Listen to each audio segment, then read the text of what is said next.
Thank you, Mr. President. Mr. President, may I ask Senator Lacson if he wishes to yield some questions by way of interpellation?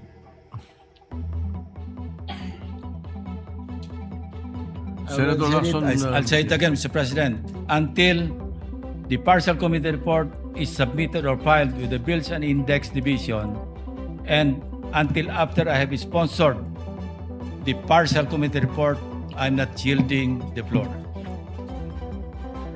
Mr. President, that is very highly unusual. Why would Senator Lacson make a precondition that the partial report should be signed by at least a majority of its members before he can yield the interpellation? yes.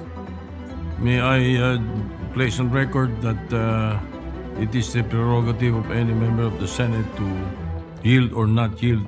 As a matter of fact, in my many years here, Senator Miriam Defensor Santiago, and I'm sure Senator De Estrada is well aware of this, who was with me. Senator Miriam Defensor Santiago, every time she delivers a privileged speech, does not entertain any interpellation. Yes, And Mr. it is her- President, but it this is her is prerogative. this is different. And then, Because if as I said, it is the prerogative of Senator Santiago, and it is likewise the prerogative of Senator Lacson, because he wants that, as he mentioned, he wanted that his partial committee report be reported out and sponsored before he can answer any questions to that effect. Mr. President, if Senator Lacson would just say that he doesn't want to be interpellated, that will be okay with me. But he should not make a precondition that his unwillingness is conditioned upon whether or not the partial report should be signed by the majority. This is very unusual, Mr. President. Yes, we respect your opinion.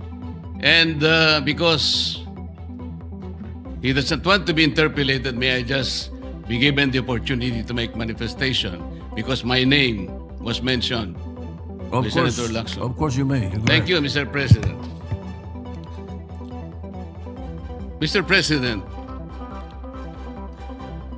I cannot speak for our colleagues why they hesitate or even refuse to sign the partial report he allegedly disseminated to the members. But as for myself, Mr. President, I cannot sign a partial report. A partial report is basically unfinished. An unfinished report cannot be assumed to have contained the final and collective judgment of all the members. This is very basic, Mr. President. Secondly, I did not heed my reasons why I cannot sign the partial report. I delivered a privileged speech some time ago, Mr. President, outlining the reasons therefore. Number one, I was expecting the chairman of the Blue Ribbon Committee to have conducted several hearings more, and in those hearings he should have invited several persons whom I enumerated in my privileged speech. Namely, Yusek Adrian Bersamin, Yusek Jojo Cadiz, former Governor Luis Chavez Singson,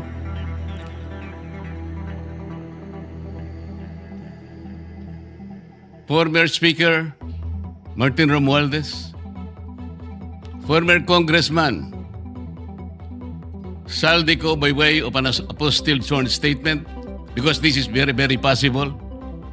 An apostilled sworn statement, Mr. President, as I have already advised the chairman of the Blue Ribbon Committee, is similar to a sworn statement notarized by the Philippine Consulate in any part of the world, because this apostilled manner or method of subscription was already adopted by the Supreme Court in one of its resolutions, Mr. President.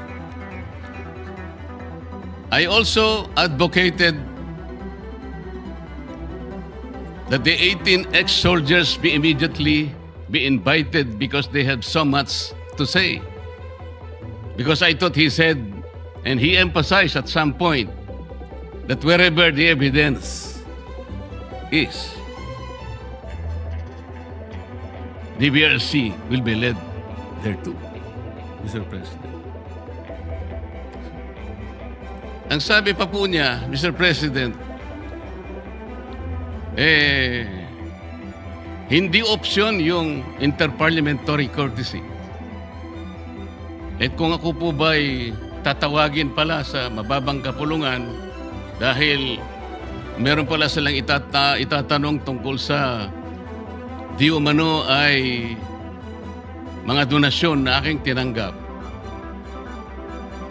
Mr. President, I will willingly present myself with or without invitation. They decided to suggest to me that they wanted me there. I will go there, Mr. President. Interparliamentary courtesy is between the two chambers, Mr. President. Tayo-tayo po ang pinag-uusapan na maggalangan doon. Pero ang nangyari, Mr. President, ang ating boss, ang mga amo natin, ang taong bayan, ang hindi na po iginalang. Hindi lang pangbabastos sa mga taong bayan ang ginawa ng mga magnanakaw at kawatan nitong flood control projects. Igagalang pa ba natin, Mr. President, ang mga tinutungo ng ebidensya na sangkot ang mga taong gusto nating ipatawag in this chamber? Gagamitin pa po bang isang dahilan na kailangan nating maggalangan kung sila mismo ay hindi na iginalang ang taong bayan na ngayon ay halos nagdurusa na? Tama po, sinabi niya kanina, Mr. President, talagang mainit ang panahon. Ang heat index ay talagang sumadsad na talaga sa pinakamainit na bahagi. Ngunit ang lalong nagpapainit nito, Mr. President, ay yung kawalan ng political will na ipagpatuloy ang pagdinig. Kahit na lantaran na nandun na talaga yung mga ebidensya. Bakit po hindi tayo tumawag ng pagdinig, Mr. President? Inimbita si Governor Luis Chavez Singson. Sa pagkakalam ko sa mga accounts na nababasa ko, he was invited to appear on April 14. At binigyan po siya ng pagkakataon hanggang April 7, hanggang alas 5 ng hapon, naihain ng kanyang sinumpaang salaysay. Hanggang alas 5 ng hapon, Mr. President. Ngunit 9:15 ng umaga, ipinaabot sa bahay ng dating gobernador na kinakansela na po ang nasabing pagdinig. At ginamit pang dahilan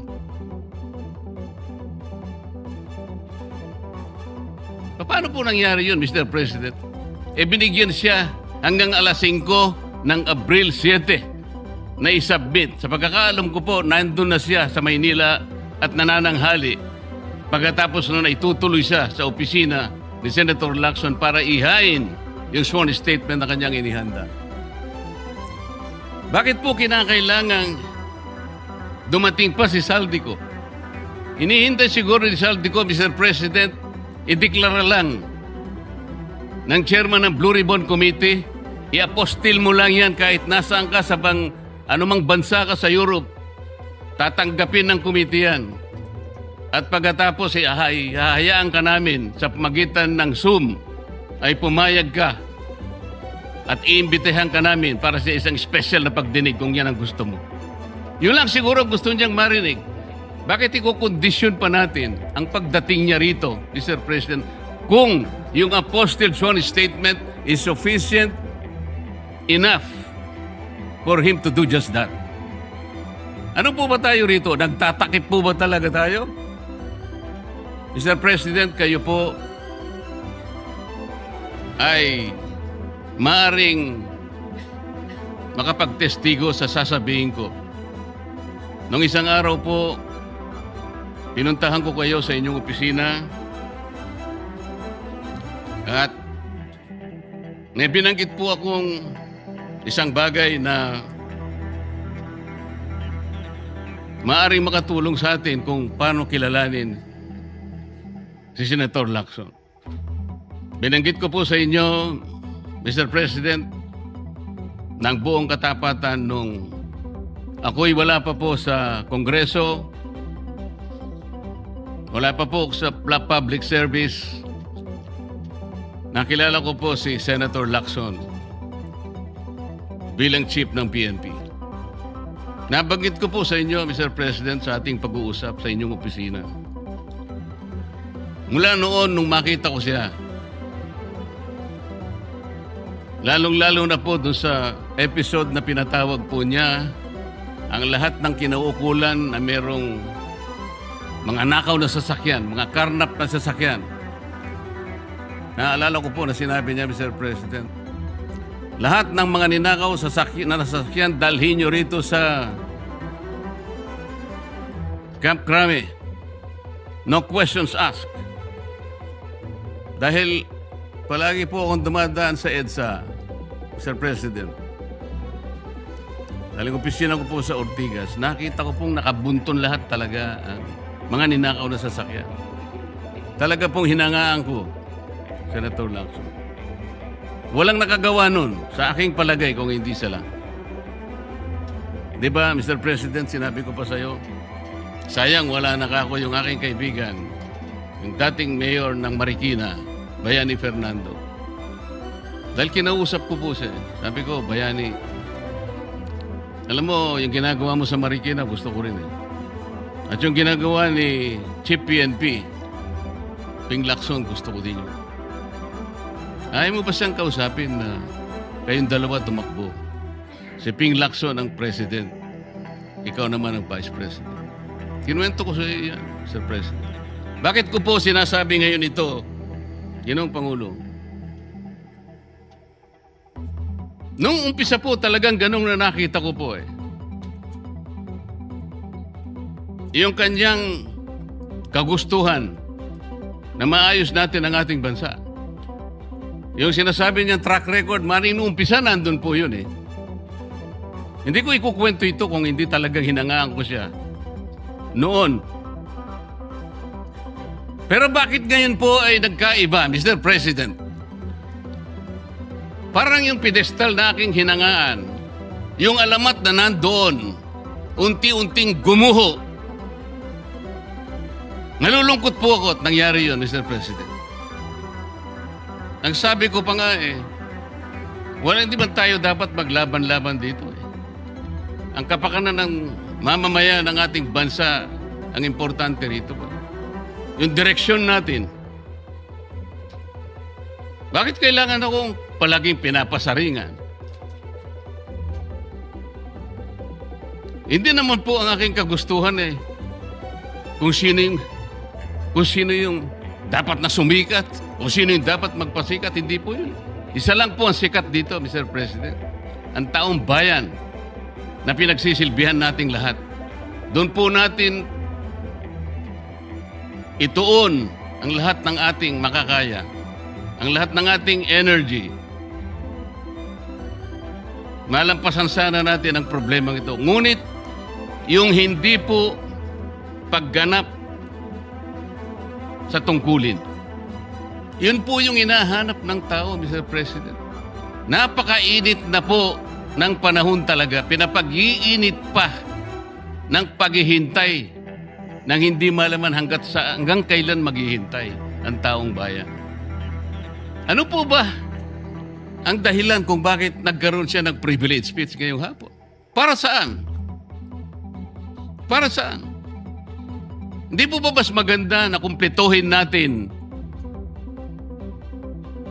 yung report? Hindi partial. Ano yun? Partial final? O partial provisional?